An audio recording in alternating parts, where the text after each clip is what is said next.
Welcome to Madison City Channel's Know Your Candidates interviews, co-sponsored by the League of Women Voters of Dane County. I'm your interviewer, Kathleen Fullen, and I would like to introduce Alex Joers, running for the State Assembly in District 79. As we begin, please tell our viewers what educational, occupational, and civic experiences you have that qualify you for this office, including your experience working with diverse communities. Well, thank you, Kathleen. I am very excited to be here, and I appreciate the opportunity that the League of Women Voters is hosting this because I think it's important that we get to know our candidates, and I am pleased to share a little bit about myself. I have grown up and lived in this area and in this district for nearly my entire life. I went to school at Middleton High School, and after coming back from graduating at UW-La Crosse with a public administration degree, I went to work right away at the state capitol as a policy aide for our current state representative, Diane Hesselbein. And I learned a lot about the legislature and how it operates or how it doesn't operate. And I want to be able to bring that experience to our legislature in the future and help our community with the issues that they care about. I was elected to the Dane County Board in 2020 and reelected in 2022. So I have the experience of being a local official, and I want to be able to move the issues of concern of our community forward to the state level. So I hope to bring all of those experiences and talk a little bit more about what makes me qualified for this position. What specific changes would you support to ensure voters are able to cast their ballots and have confidence in the outcomes of our elections? What experiences have you had with election administration that inform your response? You know, that's a great question. And I think that it's on the mind of a lot of our community members as we look at the constant attacks that our election officials have faced over the last few years. And I think it's really important that we get out and educate folks on the good work that our election officials are doing and the volunteers are doing to ensure the security of our elections, and to encourage people to vote and continue to vote and make sure that their voice is heard. I think specifically at our state level, we can look at ways to increase the ease and participation of voter access. So that means ballot drop boxes to be able to give people the opportunity to do that. It's about giving people with disabilities the ability to cast their ballot with ease of access. It's about making sure that we can have automatic voter registration at the age of 18. These are just a few of the ways that we can ensure that we are making it easy and accessible to vote in our community, because that's the most important thing about our democracy, is that we're making sure that everybody has the ability to express their voice and make sure their voice is heard. Do you think Wisconsinites have adequate access to affordable health care services, including reproductive health and abortion care? And what should be the legislature's role? Thanks, Kathleen. That's a great question, too. And I think that there are large disparities in Wisconsin when it comes to healthcare.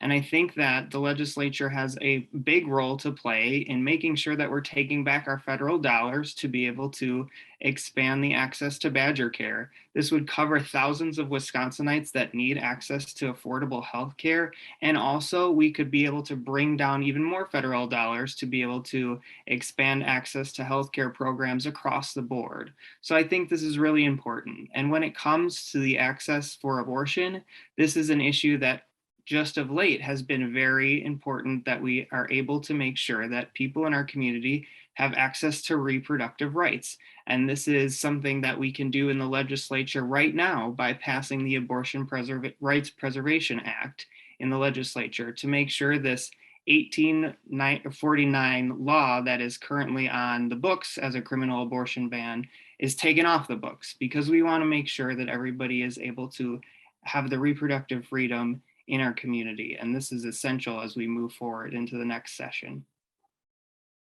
What do you think is required to improve outcomes for students in public schools, including those with disabilities? As a legislator, what would you do to advance these measures?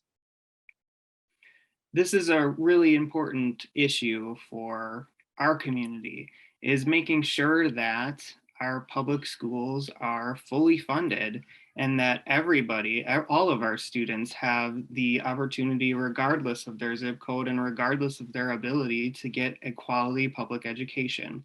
And as somebody who had a father who worked in the public school system almost his entire life, I know how important it is for us to be able to support our teachers and support our educators in being able to deliver that education, but also making sure that our communities are able to fund our public schools, and specifically making sure that we pass common sense solutions like what Governor Everts put in his last budget, expanding special education funding so that we can help all of our students in our schools. So there are a lot of things that we need to do in the legislature to make sure that our education is supported. And I hope to be part of that effort when I get to the legislature. What specific strategies do you support for ensuring clean water for all Wisconsinites? Our environment is a resource that we need to protect for generations to come. And when it comes to clean water, there are specific solutions at the legislature that we need to pass as soon as we can.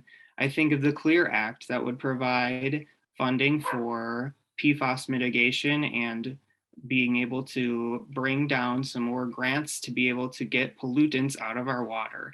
This is very essential to the future of our state and the health of our kids. And this is something that I want to keep pushing for in the legislature. On the county board, I've done a lot of work in sustainability and conservation.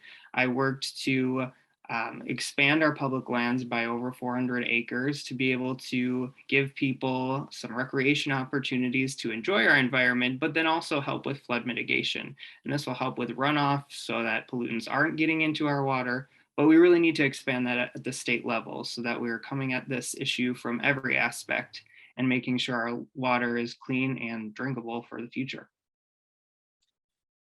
What legislation would you support to see that guns no longer get into the hands of those who would do harm with them? As a parent of a young child, this is an issue that's very important to me. And as I go around and talk to folks in this district, they're very concerned about the lack of common sense gun safety legislation that has been passed by this legislature. And there has not been any that has been passed. And so we need to make sure that we're addressing this issue in the next legislature to make sure that we're able to prevent folks that shouldn't have access to guns from getting them. And that includes reinstating the 48-hour waiting period.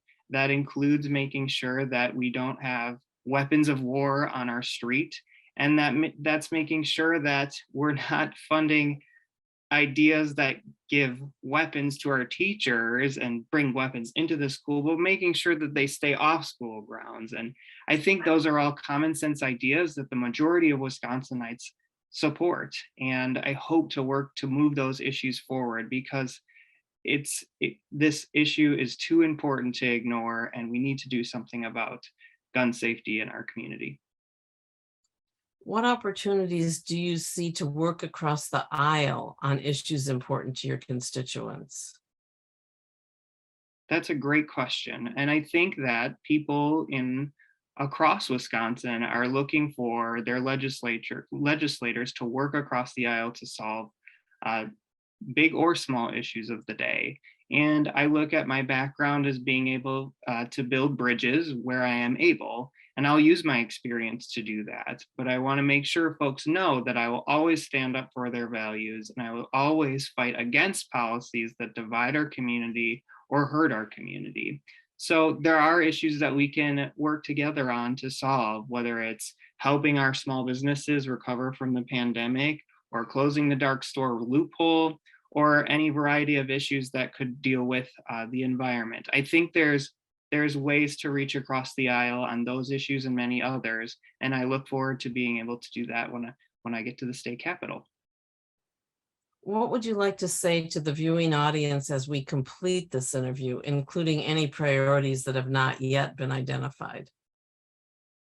Well, thanks, Kathleen. I think that this, again, was a great interview to be able to talk about a variety of issues. And I really want voters to know and constituents to know that this community is, and the people in it are near and close to my heart. And so this is important for me to be able to step up and serve them in the state legislature. I've done good work at the local level. I would encourage folks to go to my website, alex4wi.com, and look at all the things and solutions we can do to move Wisconsin forward. And I really would just end to make sure that folks are registering to vote and voting in every election, because these issues are too important to ignore, and we need to keep pushing to move our community towards a better future. So thank you, Kathleen. I want to thank Alex Joers for speaking with us and the viewing audience for taking the time to know your candidates. I want to remind everyone that Election Day for those candidates involved in a primary is Tuesday, August 9th, and that the fall election is on Tuesday, November 8th. On behalf of Madison City Channel and the League of Women Voters of Dane County, I thank you for joining us.